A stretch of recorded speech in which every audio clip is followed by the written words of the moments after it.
We are in the chapter, the ascending series of substance, and we are on page 268, and we have to read these considerations. Okay. But last time, that last sentence in the previous para gave us a little bit of a doubt, so I'll read that sentence again. I think what I said was, according to me, I think it was okay. We'll read it now. I'm reading the last sentence of the previous para. Actually, last but one. Okay. In matter, Chit or conscious force masses itself more and more to resist and stand out against other masses of the same conscious force. A substance of spirit, pure consciousness images itself freely in its sense of itself with an essential indivisibility and a constant unifying interchange as the basic formula even of the most diversifying play of its own force. Between these two poles, there is the possibility of an infinite gradation. Okay, yeah. So this last para, he is discussing in matter. Okay, about there is a unity as well as there is a divisibility. But the divisibility is apparent, it's not real. And between these two poles, spirit and matter, there can be an infinite gradation. These considerations become of great importance when we consider the possible relation between the divine life and the divine mind of the perfected human soul and the very gross and seemingly undivine body or formula of physical being in which we actually dwell. That formula is the result of a certain fixed relation between sense and substance from which the material universe has started. But as this relation is not the only possible relation, so that formula is not the only possible formula. Life and mind may manifest themselves in another relation to substance and work out different physical laws, other and larger habits, even a different substance of body with a freer action of the sense, a freer action of the life, a freer action of the mind. Death, division, mutual resistance and exclusion between embodied masses of the same conscious life force are the formula of our physical existence. The narrow limitation of the play of the senses, the determination within a small circle of the field, duration and power of the life workings, the obscuration, lame movement, broken and bounded functioning of the mind are the yoke which that formula, expressed in the animal body, has imposed upon the higher principles. But these things are not the sole possible rhythm of cosmic nature. There are superior states, there are higher worlds, and if the law of these can by any progress of man and by any liberation of our substance from its present imperfections be imposed on this sensible form, an instrument of our being, then there may be even here a physical working of a divine mind and sense, a physical working of divine life in a human frame, and even the evolution upon earth of something that we may call a divinely human body. The body of man may also, or rather, body of man also may someday come by its transfiguration. The Earth Mother too may reveal in us her Godhead. I'll do one thing. I'll read out the summary of what he's saying, then we'll go into each sentence.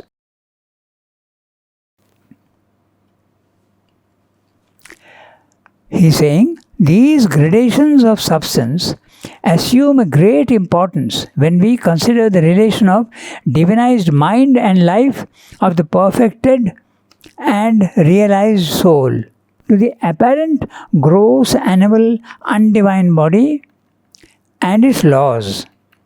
The body's consciousness is subject to the relation of sense to substance, is subject to the relation of sense to substance at the material level. But the relation of sense to substance is not the only relation possible.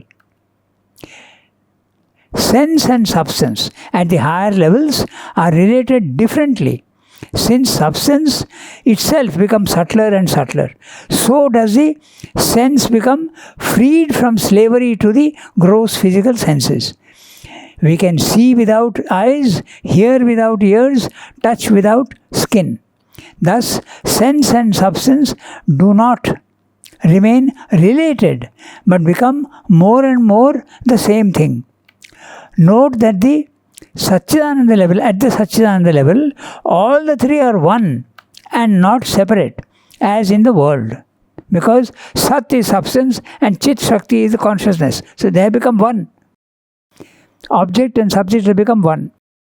Sense and substance have become one. And not separate as in the world. Substance is itself consciousness and force and also Ananda. Freedom, flexibility increases, fixity, rigidity decreases as you keep going higher and higher. In the manifestation, the superconscient one becomes the broken, piecemeal multiplicity. One Sat becomes infinite material atoms. One single infinite consciousness becomes small units of separated conscious or semi-conscious or unconscious creatures. One vast omnipotence becomes weak bits of lame, energyless entities. One infinite divine bliss becomes pain, pleasure and indifference. But as the ascent climbs upwards, the original unity of substance, consciousness, force and bliss is restored in gradations, and the relation of sense and substance disappears into unity of sense and substance at the highest level. The two are no longer separate, but one single absolute. And if they become one single absolute, then you have knowledge by identity. You become what you want to know. The higher the consciousness rises, it acquires power to impose its own conditions on the lower, and the possibility of a divine mind, a divine life, becomes a reality. And finally, even a divine body cannot be ruled out arbitrarily. This is what he said. I think it's quite clear what he's saying. Remember 2-3 things will explain everything. One becoming the many. As you keep going up like a pyramid, everything becomes one, joint. So naturally, identification, knowledge by identification becomes possible at the highest level. Here there is separation, subject and object. And at each level, subject experiences object in different levels with different instruments. You can put it this way. There is a observing consciousness. You, me, even the caterpillar and the worm experiencing the world through different senses. We are experiencing through our physical senses. The yogi is experiencing through subtle senses. The supreme yogi is experiencing everything as himself. So in other words, sense disappears. Sense is nothing but the relation between subject and object. And as you keep going up, sense disappears. In fact, knowledge disappears. Knower and known become one. Okay. So this is the basic idea of what he is describing here. We'll use slightly different words to express what he is saying. These considerations, what are these considerations? Gradation of consciousness as you keep going up. Okay? These considerations become of great importance when we consider the possible relation between the divine life and the divine mind of the perfected human soul and the very gross and seemingly undivine body or formula of physical being in which we actually dwell. So, the normal man with his gross body, gross senses, okay, ignorant mind and impure vital. What is the relation to a man who has, a yogi who has become perfected in mind and vital? That's what he's saying. Okay? So, that formula is a result of a certain fixed relation between sense and substance. At our level, sense and substance, senses are physical, substance is physical. There is a separation between subject and object. So we need something to connect them, and nature has very kindly given us senses. Okay, it's very interesting. If you go down, okay, go down to the subconscious, go down to the inconscient. No sense, no subject, no object. Absolutely one vast stretch of darkness, if you want. So, at the highest level, one vast stretch of light. At the lowest level, one vast stretch of darkness. They are very, very symmetrical, but mirror image of each other. So, there is a involution and evolution both downwards as well as upwards. Okay? So, one at the top, one at the bottom. So, when you are coming up slowly, the separation starts. Matter is not the last, remember. Inconscient is the last. In matter already, infinite division has taken place. So, the atoms. Okay? Sri Aurobindo calls the oneness non-atomic extension. Then, matter is infinite atomic extension. Okay? Atomic means separation of things. So naturally, each thing is becoming more and more conscious. At our level, we become conscious of the separation. The atom is physically separate, but not conscious of its separateness. At the animal level, it is vitally separate, but not conscious of its separateness. The animals are not. At the human level, mind is the ego, and mind becomes conscious of its separateness. One step into the super-physical worlds, again you become conscious of the oneness, and the separation disappears. Cosmic consciousness. So this separation is an intermediate phenomenon, where the ego is there. Okay. So now he's saying that formula, the formula of relation between sense and substance. That formula is a result of a certain fixed relation between sense and substance. At our level, the relation between sense and substance are the gross senses. If the gross senses are not there, we cannot contact the universe. So that's the only way. That's a relation. Then, that formula is a result of a fixed certain relation between sense and substance, from which the material universe has started. But as this relation is not the only relation, so that formula is not the only possible formula. In other words, what he's saying is, if you go to another level of consciousness, the senses become subtle. Senses are the instruments of knowledge.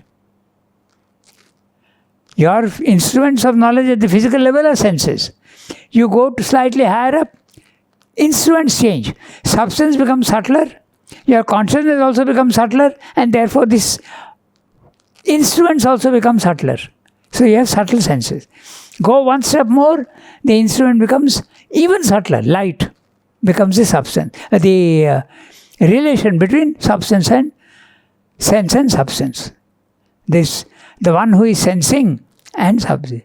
So it goes on until finally sense disappears completely. You become one at the highest level. Sense is not necessary anymore. Knowledge by identity, you don't need to have an intermediate instrument of knowledge. You yourself are the knowledge, you yourself are the knower, known and everything. So that's what Sri Aurobindo is saying, that at different levels, this relation which exists here is not the same, it goes on varying. That formula is a result of a certain fixed relation between sense and substance, from which the material universe has started. But as this relation is not the only possible relation, so that formula is not the only possible formula. Life and mind may manifest themselves in another relation to substance and work out different physical laws. Other and larger habits, even a different substance of body with a freer action of the sense, a freer action of the life, a freer action of the mind. As you keep going up, substance becomes subtler, so naturally it becomes more and more free, more and more flexible, more and more subtle. Death, division, mutual resistance and exclusion between embodied masses of the same conscious life force are the formula of our physical existence. This is very clear. No? Death, division, mutual resistance and exclusion, sense of separateness, exclusion. Between embodied masses of the same conscious life force, same conscious life force. A human being is a conscious life force, same conscious, embodied mass of same conscious life force. He is describing in one stroke caterpillars, cats, dogs, human beings, and even higher levels. First of all, it is embodied mass. Secondly, it is conscious. Then it is life and it is also force.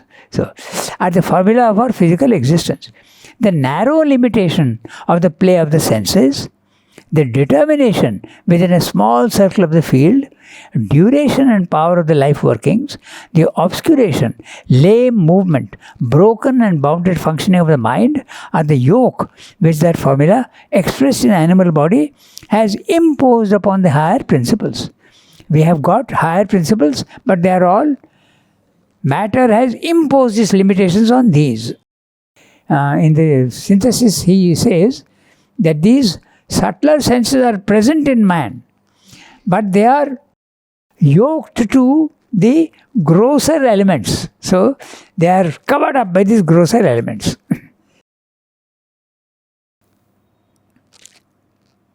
Clear, na? So, it is lame movement, broken and bounded functioning of the mind. So, if you look carefully at the each phrase, you will see how he is saying, okay? The narrow limitation of the play of the senses. Our senses are very limited, we know that. We have seen many times. Our eyes see only the visual range, neither infrared nor ultraviolet. Then, what about the hearing? Hearing also is only a range. Below a certain decibel, above a certain decibel, we don't hear. So, very narrow limitation. Similarly, smell also. We don't get all the smells. Dogs' smell is tremendously more powerful. They use dogs even for catching drug walas, in airports. So, the dogs have tremendous sense of scent which we don't have. Okay. Take even ants. Okay. You put 3 grains of sugar on the table, within 15 minutes there will be ants there. So, they have so much powerful senses are there. Our senses are very limited. Okay. So, the larger, even the, here. So, but these things are not the sole possible rhythm of cosmic nature. He is using a very poetic language, but these things are not the sole possible rhythm of cosmic nature. The laws that operate at the physical level are not the same that operate at the life level, are not the same that operate at the mind level. They all go on differing. Okay, this is true even of the physical world. As you keep going higher and higher, the laws also keep changing. The law of gravitation is very, very prominent here in the physical world. You go up 100 miles, law of gravitation disappears. There is no gravitation. Even from temperature point of view, change the conditions, Swami is calling them habits. Change the conditions and the laws will change. If you go down to absolute zero, again gravitation disappears. So, broken and bounded functioning of the mind are the yoke which that formula expressed in animal body has imposed upon the higher principles. The higher principles are exactly our higher mind, intuitive mind, illumined mind, overmind. These are the higher principles, but they are all imprisoned by the grossness and limitations of substance, of matter. There are superior states, there are higher worlds, and if the law of these can, by any progress of man and by any liberation of our substance from its present imperfections, be imposed on the sensible form and instrument of our being, then there may be even here a physical working of divine mind and sense, a physical working of divine life in a human frame, and even the evolution upon earth of something that we may call a divinely human body. In fact, a yogi, his mind becomes full of light and it becomes, the higher planes are coming down. You can pull down these things and change your condition the mind, you can purify your vital, even the body gets purified to a certain extent. Sri Aurobido's body, color changed entirely. In fact, in the record of yoga, he says something very interesting. He says, my hair is becoming smooth and I don't have to put oil. Okay? He doesn't have to brush his teeth. They are automatically getting clean. The toenails, the shape is changing. All this thing is recorded in the record of yoga. So, that higher substance is changing even the physical substance. It's coming down and changing everything. So, if it is changing at the mental level and the vital level, why can't it change absolutely at the physical level? The absolute change did not happen in Sri Aurobindo yet. Okay? But that was the work that Mother was doing. Okay? It had to be suspended because of world conditions. Okay? So that's what he's saying.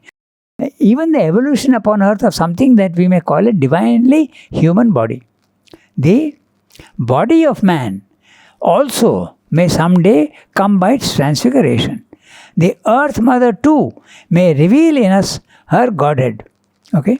This is very interesting because even if you see from lower down, okay, I think we have mentioned it once, matter as such changes its character if life is infused into it. What are living creatures? Living creatures are nothing but life which has been injected into matter. So it becomes a living creature. It starts having organs and functions. What is, if mind is injected into matter, what happens? You get the brain. It becomes capable of thought, which the muscle tissue can't. So, the higher coming down into the lower, that's what he's talking about, it can transform the lower. So, the brain is nothing but mentalized matter. So, if you can mentalize matter, why can't you supermentalize matter also? It's something that can be done in the future. That's what he's saying in this para. We go to the next para. One sentence is remaining in this. Which one? The body of man may also someday. Yeah. We read that, no? Yeah. The body of man also may someday come by its transfiguration. The earth mother too may reveal in us her Godhead. Even matter can be changed. Now, we read the next para. Even within the formula of the physical cosmos, there is an ascending series in the scale of matter which leads us from the more to the less dense, from the less to the more subtle. Where we reach the highest term of that series, the most supra-ethereal substance, subtlety of material substance or formulation of force, what lies beyond? Okay. Beyond the subtlest, what lies? Not a nihil, not a void, for there is no such thing as absolute void or real nullity, and what we call by that name is simply something beyond the grasp of our sense, our mind, or our most subtle consciousness. Nor is it true that there is nothing beyond, or that some ethereal substance of matter is the eternal beginning. For we know that matter and material force are only a last result of a pure substance and pure force in which consciousness is luminously self-aware and self-possessing, and not as in matter lost to itself in an inconscient sleep and an inert motion. What then is there between this material substance and that pure substance? For we do not leap from the one to the other, we do not pass at once from the inconscient to absolute consciousness.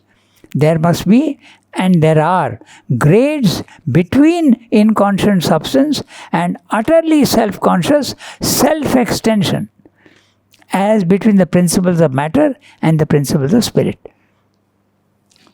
Quite clear, I think. What he's saying is that there are gradations. That's what it basically is saying. Okay, we'll go to each sentence. Even within the formula of the physical cosmos, there is an ascending series in the scale of matter, which leads us from the more to the less dense, from the less to the more subtle. Very clear. We have earth, Then we have water, that also is matter, but it is less dense than earth. Then we have water vapor or clouds, it is even subtler. What about air? It is even subtler. All this is matter only. In fact, very strictly speaking, even the waves, remote of the TV waves, radio waves, they are also ultimately in the physical world. You can't consider them to be, they are subtle matter. Okay? So that's what he's saying. Whereas, if you go to the vital world, it is not matter anymore. It is vital substance. Whereas everything in the physical world is only subtler matter. There is a difference between vital matter, mental matter, and physical matter. There is a difference. In physical matter, there can be gradations. Then supramentalized matter. Supramental also is matter, the subtlest matter. Everything is matter, substance. He used the word substance. Now, where we reach the highest term of that series, the most supra-ethereal subtlety of material substance or formulation of force, what lies beyond? Not any hill, not a void, for there is no such thing as an absolute void or real nullity, and what we call by that name is simply something beyond the grasp of our sense, our mind, or our most subtle consciousness. So he says that it never becomes zero, it never becomes something non-existent. There is always a subtle substance. That's what he's saying, na? But in physics they call it vacuum when they are... Yeah. And that's why they don't accept ether also, na? But They used to, but then they dropped it. They So, couldn't handle it. yeah. Ether is something that you really can't, you can say it's almost, in Indian philosophy also, they don't consider ether to be a substance. It is so subtle that you can say it is not substance. But they're saying no, it is never a zero. It is never a nullity. There is a subtle thing there. For there is no such thing as absolute. Achha, physically, when you go 300 miles above the earth, is there something there? I can't say. Nobody knows yet, na? It is obviously a substance at some subtle level of density, but they call it vacuum. Beyond what they are able to grasp. Vacuum, and our sense that we would call it a vacuum, human beings. I mean, they have these layers. That's what we are taught in 4th standard, 5th standard geography. You know, the stratosphere Yes. and atmosphere and ionosphere, etc. And it's more and more subtle as you go up. And then there is this word vacuum where nothing is there, so it's vacuum. But this is what he's saying, that there is nothing called vacuum. There's nothing called void. That's right. Okay. So, nor is it true that there is nothing beyond, or that some ethereal substance of matter is the eternal beginning. So now what is he saying? Nor is it true that there is nothing beyond, or that some ethereal substance of matter is the eternal beginning.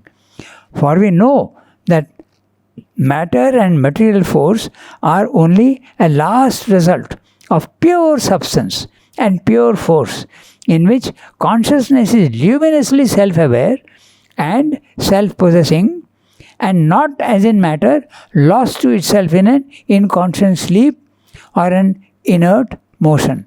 So, Need help in the first part of the sentence regarding English. okay. Nor is it true that there is nothing beyond. I mean, there is something beyond.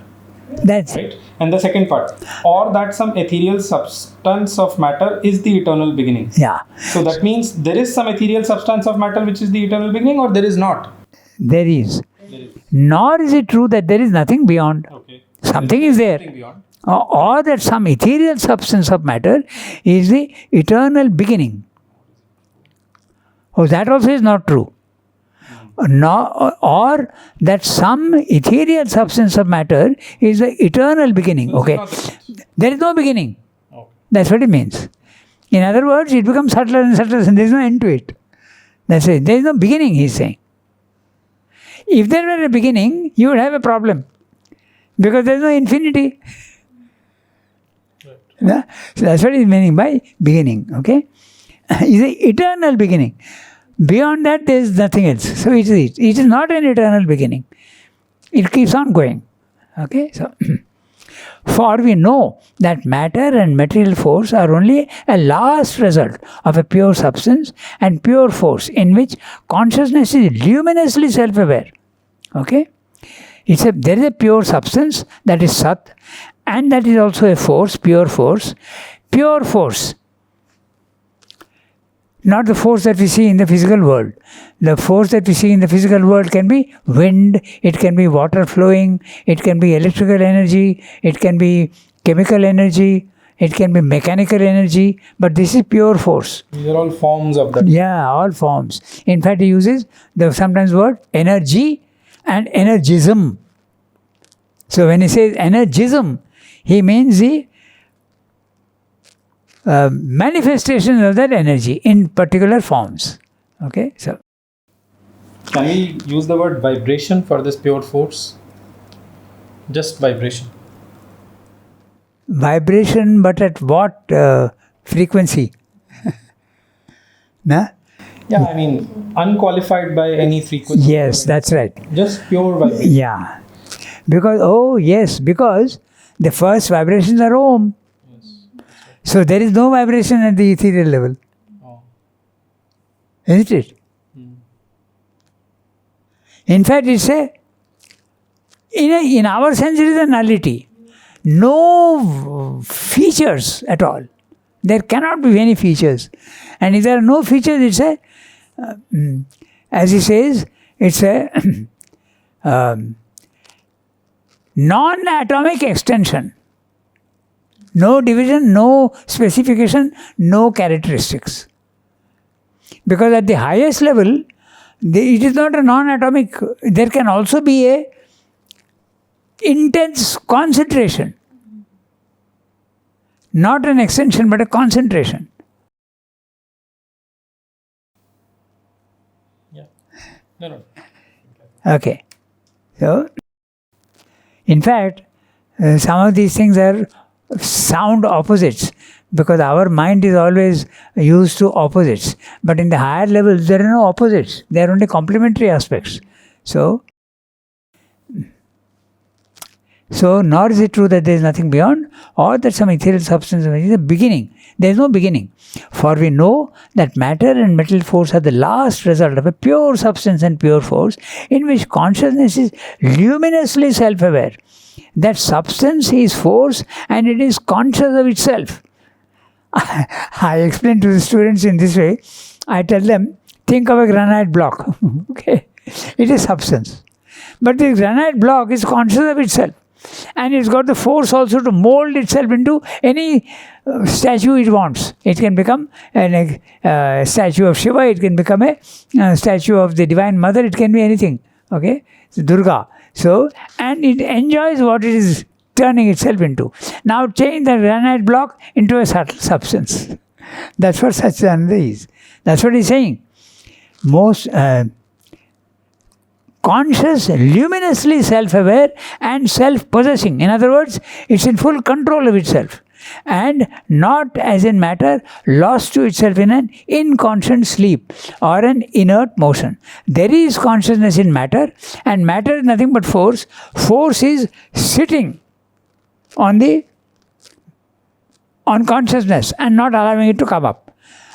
I think that would be the image of the some of the images, the images that we have of the divine with his foot, na?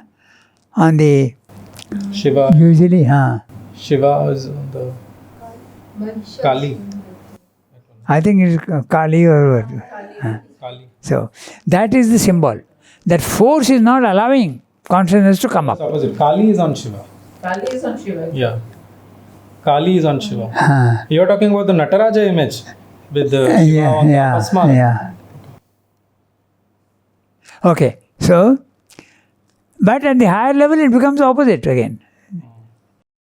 And force you can say Prakriti, and consciousness you can say Purusha. So Purusha is not allowed to come up, and when it goes up there, it becomes the opposite. That means consciousness has absorbed force into itself and not allowing it to move. That's why it is immutable.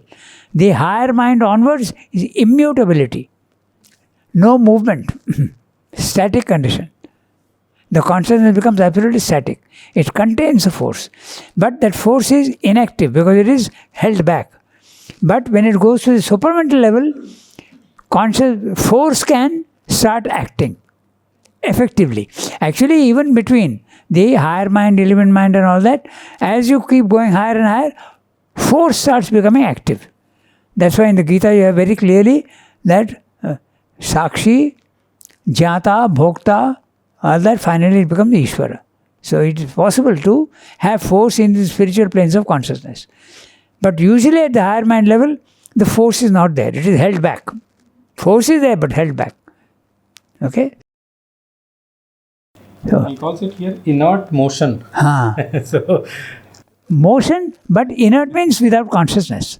That's what it means. Yeah. Inert you have to understand in the right way. inert also means which is not. No motion. Yeah. Inert in the sense that no motion, no consciousness. Actually, Yeah. inertia can be of both, na? Inertia can be of motion and inertia can be of status. Right. Both are inertia. Right. Newton's law applies to both inertia of motion and inertia of status. That means unless a force is applied, an object moving cannot be stopped, and an object which is at static cannot be moved. Right, exactly. Both polar sides of, so he's talking about the inner Yeah. motion. Right, right. This motion which is continuous is referred this in many other places. Right. So, lost in inert motion. Okay. What then is there between this material substance and that pure substance? For we do not leap from the one to the other, we do not pass at once from the inconscient to absolute consciousness. There must be, and there are, grades between inconscient substance and utterly self-conscious self-extension, as between the principle of matter and the principle of spirit. In other words, there is a gradation of consciousness. Very clear. And that gradation, he has told you earlier, there can be infinite gradation. You remember? Yeah. Page 268, last sentence. Between these two poles, there is the possibility of an infinite gradation. In fact, Mata says you can divide into 12 planes of consciousness. Sri Aurobindo follows the Vedic principle of 7 planes of consciousness. Most of the philosophies follow 5. Ether, air, fire, water, earth. Okay. Then the Mayavadins, only 2. Spirit, matter. Buddhism also, spirit, matter. Nothing. Matter is non-existent, spirit is a reality. Then the Advaita philosophy, only 1. Everything is 1. No difference. So it depends on how you want to see it.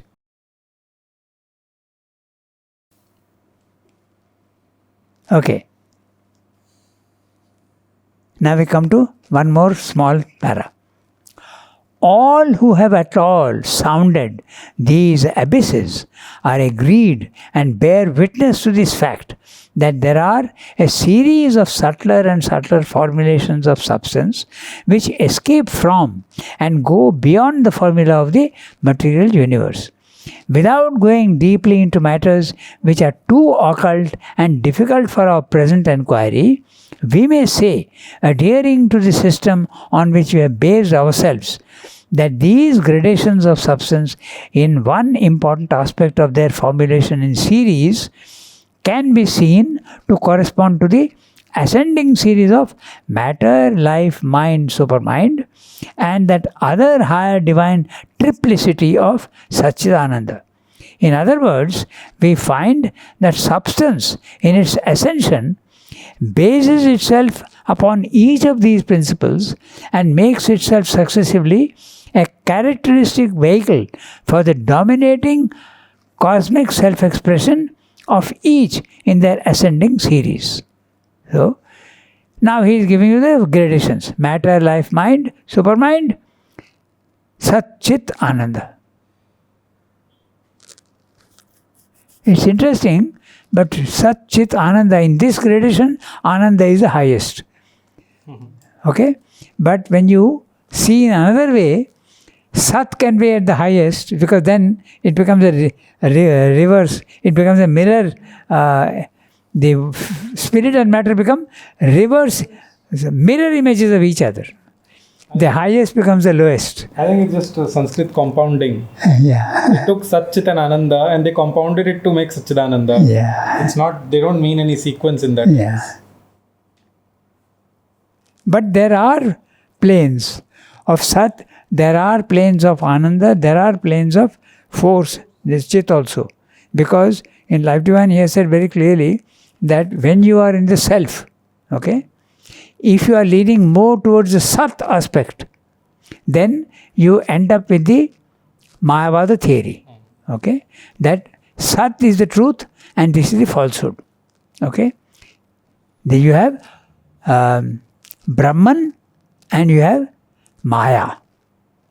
But if you are leaning in the self, leaning more towards the Chit aspect, in the consciousness aspect, then the world appears to be unconscious energy.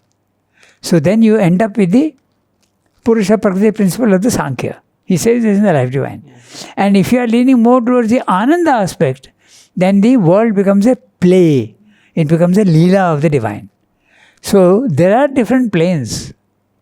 Satchidananda at the highest level is one, but you can experience them also separately.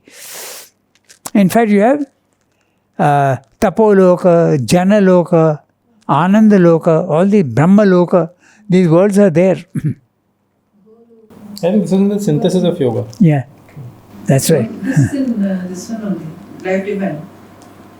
Is it? Brahman, the chapter is Brahman Maya. Brahman Purusha Ishvara Maya Prakriti Shakti. So, that's what he's saying. He's saying we will follow. He's saying without going into too many details, because you can go into many aspects of occult. He's saying occult phenomena. Because when science is in knowledge of the physical laws. The occultist is using life laws and maybe to a certain extent mental laws also, but mostly the vital laws they use. They know how to operate that. So, he's saying that we will divide, we will follow the Vedic principle. Other places he has said that the Vedic principle of 7 will follow. Matter, life, mind, supermind and Satchit Ananda. In other words, we find that substance in its ascension bases itself upon each of these principles and makes itself successively a characteristic vehicle for the dominating cosmic self-expression of each in their ascending series. So all these worlds exist, but all they interact with each other. Not a single one is absolutely pure in itself. Matter has got Brahman in it, life has got mind in it, and everything else. Mind has got life in it. It goes on like that at the highest level. Even Satchidananda has got matter in it, but in a subtle way. Mother at one place in the agenda says that today I was in the supramental world and I basically understood that I have a permanent supramental body in that world. So, this is that supramental substance, which is the substance of that world. Yes. So there she was existing in that body simultaneously as she was existing in a material body in this world. That Srinivas also says that we are living constantly at all the planes of consciousness, but we are not conscious of those levels. Sometimes under very peculiar circumstances, one can become conscious. Even ordinary people can become conscious that their consciousness is not one single separate thing. It can be here, it can be there. There is a very interesting case of the, in American, there are a lot of interesting books there. Light, More Light and all those books are there, very interesting. Where a man has a traffic accident and his body is lying on the road, but he has come out. His subtle body has come out. And he is seeing that part of his consciousness is there in the body and part is here. So, an ordinary man also can experience that. Yesterday I was reading Light and Laughter, and Amal Kiran, before coming to the ashram, he wanted to become a yogi, so he really wanted to experience something. So he used to meditate every day, practicing the, how to move out of your body. And after a lot of practice, he did see his body above, and he was fully conscious. So he was in the subtle body, and he could see his physical body, and he could move around and So he was able to have that experience. There is more interesting details. He says that I went to the last bit and I pushed myself against the wall to see whether I would go again this way. He experimented. There are other interesting things also. He says in one place that I was half asleep, okay? And I could see that I am partly in my subtle body and partly in my gross body. And I was reading a book and there was a page mark. So he says that he tried to put the subtle page mark in the gross book and see whether it would work. But it didn't work. No. So, Even in the correspondence with Nirodharan, it is there. He says that I came to my room after the darshan and I just laid down. And then suddenly I found myself in some other room listening to music by somebody else. So what was this all? So Sri Aurobindo says this was the experience of your subtle body. And it's a very good thing that this development has started in you. yeah. Sorry, I did not tell the story correctly. He says that I had a subtle hand. And with my subtle hand, I tried to pull out the gross page mark. And what came out? It was a subtle page mark that came out. Not the gross page mark. So even the page mark has gradations. Oh yes, everything. Yeah. In fact, this is something that nobody has understood yet about the Bermuda Triangle. I'm telling you a very interesting thing. In my view, this is the explanation. The Bermuda Triangle, you've heard about it, na? Planes disappeared. 6 jets, modern jets disappeared, okay? And any number of people when crossing that, they go into suddenly a hazy, bluish, greenish atmosphere. The radar connection is cut and you are lost completely. You don't know what's happening. And then suddenly you emerge out again, okay? And when you come down and land, you have gained time. Yeah. So what has happened? You are going from the physical level into the vital level. This is my explanation. I may be wrong. But how are you gaining time? Because when you go up, time slows down until finally in the self, no time at all, no space. So there is a change of what happens. So he tried to find out what happened and they see that you have gained 15 minutes flight. 15 minutes you have gained. You have come 15 minutes earlier. So he says that how could it be? Then let me check the amount of fuel. He sees that the fuel, 15 minutes worth of fuel is still there. So this is because when a materialist, okay, you have to put 3-4 things together to understand this Bermuda Triangle phenomenon. Stones are falling from the subtle world into the physical world in the guest house. We all know that. So it's possible for matter to go from one level to another level. So it's possible even for a plane to go from one level to another level. Okay? There is a very interesting incident about a lady, okay, and this is something really striking. It is, and she herself is stunned. She doesn't know how it is, okay? I'll tell you, it's a very interesting thing. There is a lady who is working and she has a family, 2 children, and her husband is studying in the evenings, but daytime he works in a petrol bunk, okay? So, and she used to work in a restaurant, okay, as a waiter. But one day she started having fever, which everybody was having in the town. And she felt very, very sick. Then she said, if I am sick, how am I going to do my work and how am I going to keep the house clean and all that? And the house needs cleaning. The kitchen, all the vessels are lying, the clothes are not done. What to do? Oh Lord, help me. She makes a prayer. Okay? And this is, let us say, Thursday night. And she says, before going to bed, I made a small prayer to the Lord and say, help me with this thing. Okay? She made it. Then she says, I felt as though I was going out of my body. Okay? And I had kept the alarm at 5:30 in the morning. Okay, she says. Then she woke up. Okay? And she started, oh, there's so much work to do. Okay, today I'll do the housework, but I won't go to the restaurant and we'll manage somehow. Okay? And she wipes the floor clean, she makes the kitchen very clean, she washes all the clothes and everything spick and span, and the alarm goes off. Alarm going off. And then so it's a very interesting story, okay? And she says, alarm is going off now. My husband would have gone and told the restaurant people probably that I'm not going to go home today. But then she wakes up and she sees that the husband is still there and she says, what day is it today? Because she thought she has worked whole Friday and it is Saturday, but actually it's Friday. In other words, she has gained one whole day. And there is a proof of the clean floor, the washed clothes. How is this possible? But she made a prayer, number one. Secondly, she felt herself slipping out. And she says, I don't understand this. What is the nature of time? How did I gain one full day? And what work? Where was the work? How did I do all that work in the physical world? Prayer before going to sleep.